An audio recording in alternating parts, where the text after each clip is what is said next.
afternoon, students. Welcome to the next session of our class.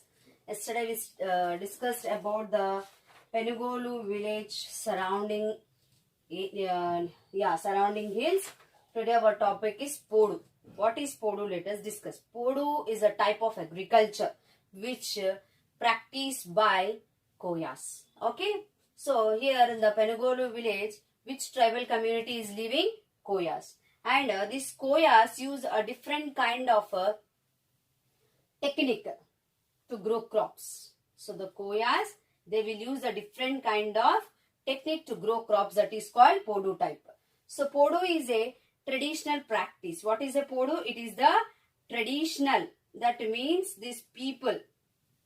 Which people? Yeah, Koyas. From their great-grandfathers, this is their traditional way of growing crops. So, the traditional practice of farming. Podu is the traditional practice of farming. And not only Koyas, but one more community also will practice the same type of growing crops. That they are Kondareddis also. They will use Podu type of agriculture used by Kondareddis also. But now in this lesson, we are going to discuss only about the Koyas. Okay. So the Koyas, they grow the crops in a different way called Podu type of agriculture. And it is the traditional practice of farming. And this is the traditional practice of farming in hilly regions. In where? In hilly regions. And this Podu is also called as shifting agriculture. Podu is also called shifting agriculture or jhum cultivation.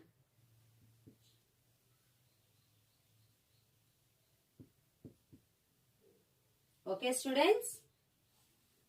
So the Koyas grow crops in a distinct method called Podu. Podu is a traditional practice of farming in hilly regions. So apart from Koyas, even Kondareddis also will follow the same type of cultivation. And Podu type of cultivation is also called shifting or jhum cultivation. Okay. And this practice of shifting cultivation is also done in states like Andhra Pradesh, Chhattisgarh,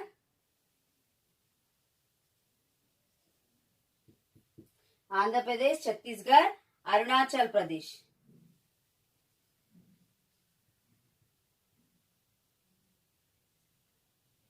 Okay, students, so this type of cultivation specially practiced in hilly regions, and also this jhum cultivation is practiced in Andhra Pradesh, Chhattisgarh and Arunachal Pradesh. And let us see what is actually this Podu type of cultivation. Okay, so each village they will have one specified, means one special area for what? For growing crops. So it's a hilly region. You all know that, isn't it? It is a hilly region. Let us see how they will grow crops.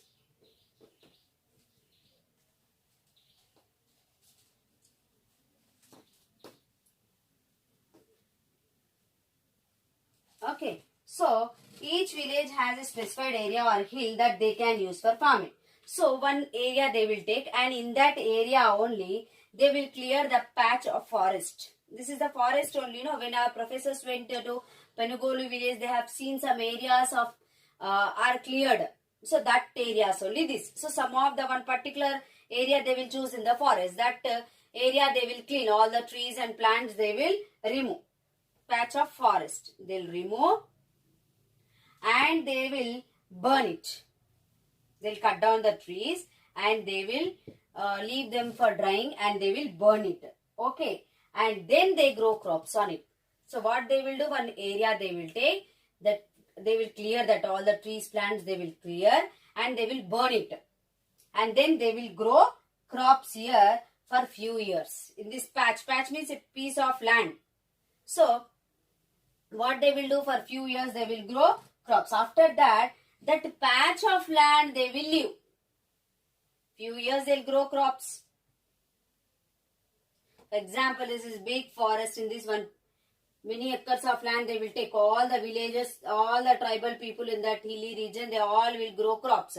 So after few years, they will leave this land. Again, next land they will take. Next piece of land they will take for growing crops. Okay, students. And after that, they will leave that patch of land and they will allow that land again to grow like a forest. Okay. And meanwhile, they will move. Now they left that one piece of land. Again, they'll go to the next piece of land. And meanwhile, what happens? This patch of land completely, all trees will grow. Okay. And they will go to another piece of land and again they will clear the forest. They will burn it. And they will grow crops. So this way, their farms keep shifting. So year, after few years, one piece of land they'll grow crops. For few years they will leave, again go to next piece of land. Like that they will shift. Their agriculture work they will shift. That's why it is called as a shifting agriculture. Isn't it? How will shift the house? They are shifting the agriculture. They are shifting the agriculture. Okay. So in the hills, it stops raining around November. When it stops raining in the hilly regions, it stops raining in the month of November. It stops raining in the month of November. So then what happens when the rain stops? These koyas, they will use axe to clear patches. Patches means what? One piece of land they will take, they will clear all the trees. Okay, forest. They clear the patches of forest in the month of December because rainy season ends. The rains ends in the month of November. So in the December they will clear all the patches of forest. Okay, and they will allow that logs. Logs means now if they cut the trees, they'll get big logs, isn't it? See, for example, if tree is there, they'll cut that tree. These logs will be there. This is called logs, big sticks. So they will allow that logs to dry. So from December to May, these logs will dry. After that, what they will do, you know, they will burn these logs. When they will burn in the month of April or May. They will burn these logs in the month of April or May. So after burning, what will be left over? Yes, exactly. The ash will be left over. Ash means budida. Okay. So what will be left over after burning these logs? Yes, ash will be left over. So again, in the month of June, it rains. When the rainy season starts, the ground is fully covered with ashes. And then what they will do in the month of June before rainy season, they will dribble. Dribble means here the ploughing will not take place because it is the hilly region. If they will start ploughing, the topmost layer of the soil will go along with the rainwater. So this topmost layer of the soil is very fertile. Fertile means good quality of the soil because in this the humus will be present. For growing crops, it's very, very useful, the topmost layer of the soil. So what they will do, they will not plough the land, just simply with the stick, with a sharp stick, they will dribble like this. They will make like these holes. And on the in that they will sow the seeds. Okay, with the sticks only, they will small holes, they will dig. So this way they sow the seeds of many crops together. See, they will not grow one crop at a time. All together at a time they grow many crops together. So this is called a broadcast method. It is called what? See, all the crops together growing. Many crops together growing is called. I will write. Many crops together growing is called broadcast method.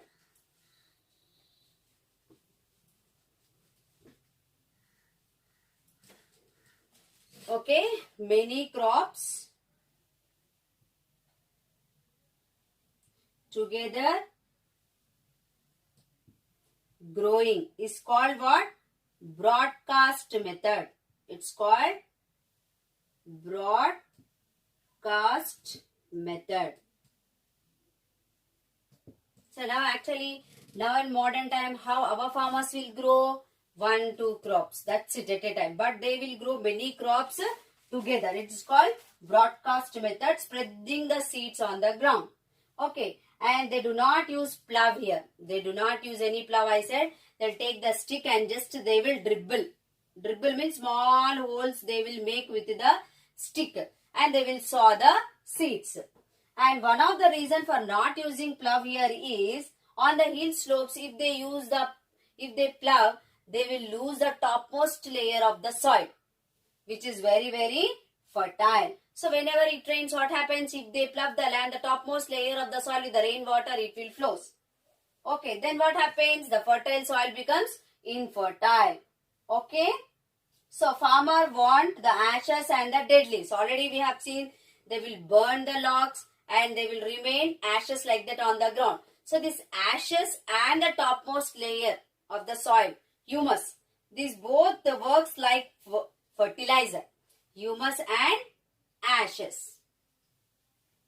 See, they are not using any chemical fertilizers as like our farmers. So ash and the humus, the topmost layer soil, these both are the fertilizers for the soil. So these are the natural fertilizers. They are not using any chemical fertilizer, students. That means they are not damaging the environment. Even living on the hilly regions, they are growing crops, they are living, but they are not harming the environment. Is it good or not? Yes, it's very, very good method. Okay. And the main crops. Let us see what type of crops. So what is Jhum cultivation? They clear one patch of forest, one area. They'll grow crops. Okay, they'll cut down the forest. They will leave the logs to dry. Okay, after drying, they will burn it. Then the ash will remain on the ground. Before rain occurs, they will dribble. Just they'll make a hole with the stick and they will sow the seeds. That will do many crops together. Okay, that is called broadcast method. They grow many crops together. Okay, students, they will dribble and they will not plough the land. Why? Because whenever it rains, the topmost layer of the soil will wash away with the rainwater. So that's why they will not plough the land. Just simply they'll make a holes with the stick and they will sow the seeds. So here the humus and the ashes. Ashes means what I said, budida. Yes, after burning what we will get, that is called ash. So this humus and ashes works like a fertilizer, students. Okay. And let us see what type of crops they will grow. In the which village? Penugolu village. Very good. See, we are very lucky that we are visiting through the lesson, through the textbook to different villages which we didn't hear also. Some of you may be heard, some of maybe you not heard, isn't it? So, let us see what type of crops they grow. So, the main crops, let us write first the main crops. What are the main crops? Let us see. The main crops are jowar. Jowar you all know very well. Jonnalu. Okay. Next, mokkajonna means corn. Okay. Then tubers. Tubers means here given dumpalu. Like potato, sweet potato. They are called tubers.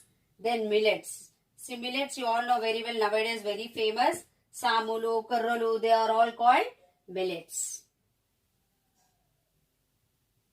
Samalu, Karralu. Okay. Then they will grow sesamum seeds. Sesamum means nuvulu. Sesamum means nuvulu. Then they are growing red gram, green gram, red gram, green gram, and vegetables like brinjal,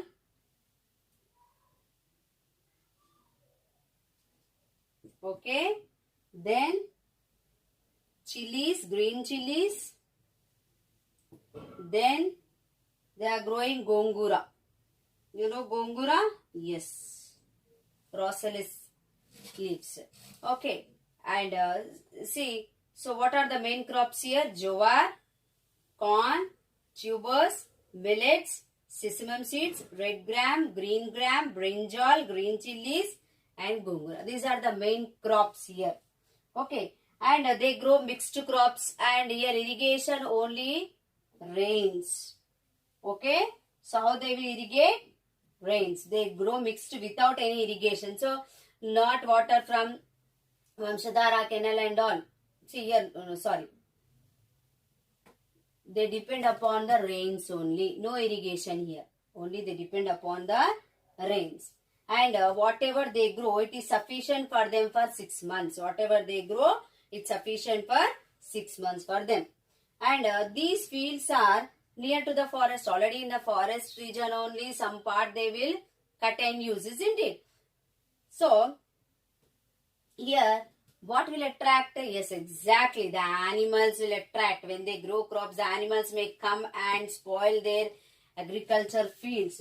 So, to protect their fields, these koyas, they will build guard called manche.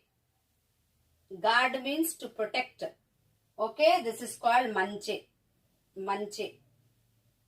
So, one thin layer of cloth or something to protect that under that. See, if birds also there, not only animals, even birds will come and eat, isn't it? So that's how to protect their crops, manche. Guard, they will use nets or some cloth or some other dry leaves or something with on the top, they will put it to protect their crops.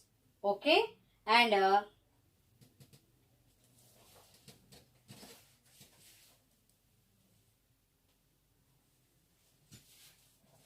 and we read earlier that farming is done on a particular plot of land. Yes, already we discussed that under the Podu type of agriculture, on one patch of land will be cleared, and on that land they will grow crops for few years. Again, they will leave that land and go to the next patch of forest, isn't it?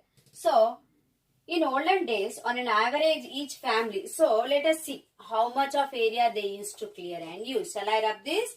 Okay.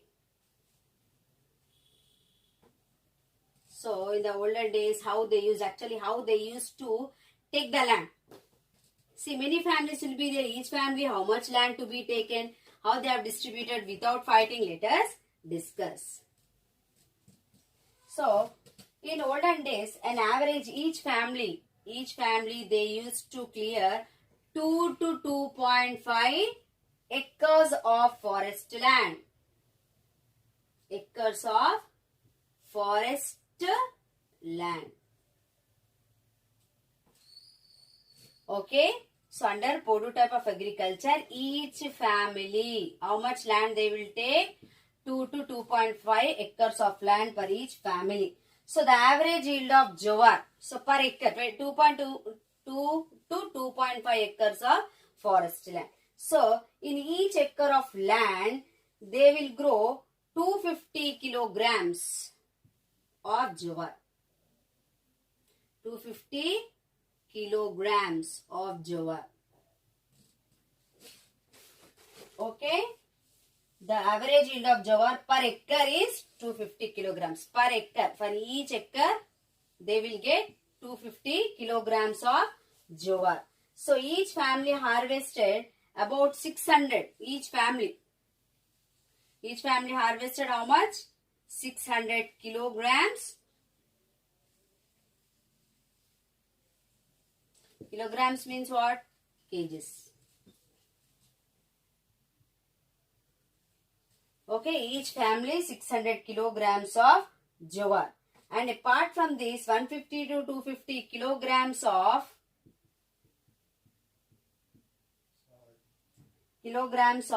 millets. Understood, friends, how they have distributed land? Each family 2 to 2.0 acres of forest land they used to clear and use for growing crops. So, in that, per acre they will get 250 kgs of jowar. In 1 acre, 250 kgs of jowar. That means each family will get 600 kilograms of jowar and 150 to 250 kilograms of millets. Okay, so this was about the olden days. But recently, earlier, large forest areas were available. So, in the olden days, large area of forest used to be available. More forest regions, isn't it? That's time, no cutting down of trees, isn't it? But now, the area available for Podu has decreased. Why decreased? Earlier, there was much land for growing crops for the Penugolu villagers. But now, why this land has decreased? So, each family used to take 2 to 2.5 acres in olden days. But at present now, the area for Podu has decreased. Each family 1 to 1.5 acres. That means for each family 1 acre is reduced. 1 to 1.5 acres. Okay. Then that means now the crop is also decreased. The harvest. See, when land automatically decreases, the crop also decreases. Here see, 2 to 2 acres of land. Per acre 250 kilograms of jowar. Like that 600 kilograms of jowar they used to get, and 150 to 250 kilograms of millets they used to get. Now the land area has decreased. That means this 600 kilograms maybe become to 300. This may be 100 or 125. That's it. So the crops also reduced now. That means the availability of food grains are reduced for each family. At the same time, the people are in the Penugolu village, the people are forced to come back to the same plot early. Earlier, how they used to do, for few years in one region they used to grow, again go to the next region. But now, not many years, within a few years, they has to come back to their land, because now land area also decreased in this forest. Why decreased? Let us see. So the rotation cycle has become smaller. So the soil is not able to recover its fertility. Yes. So why they used to leave one patch of land and go to the next piece of land, because if the few years they'll grow continuously, again they go to next land and they will leave that piece of land to grow all the trees and plants. With that, what happens again for first land they grow for few years, again next they grow, again they grow somewhere to come to the first land, the patch of land which they used. After many years they used to come to that first patch of land. That means till that time that soil again it will recoup the nutrients naturally, because in that again first piece of land for many years they did not used. So naturally because of rains, winds, it will take nutrients naturally from the nature.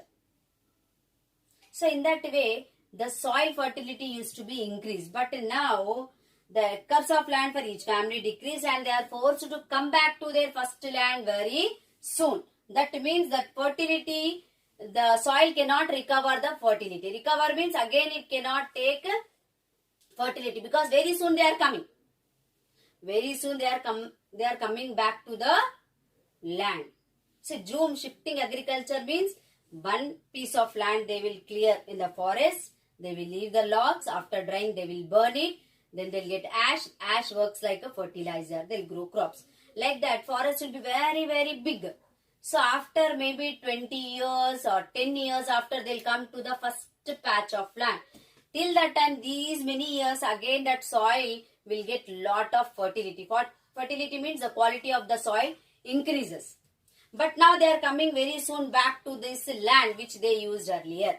So the soil cannot recover the fertility. Okay, have you understood, student, about the Podu type of agriculture? So I would like to ask you the few questions, then I will end my session.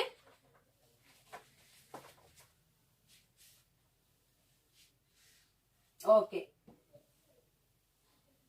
Name the surrounding regions of Penugolu. Recapitulation. Surrounding regions, yesterday we have seen Nallagutta or Karregutta, Chhattisgarh on the north. So that answer. Next, where is Wazidu Mandal? Next, what are the crops grown in Penugolu? Just now we have seen what the crops they'll grow. Okay. So these question answers I'll post you. Thank you. Have a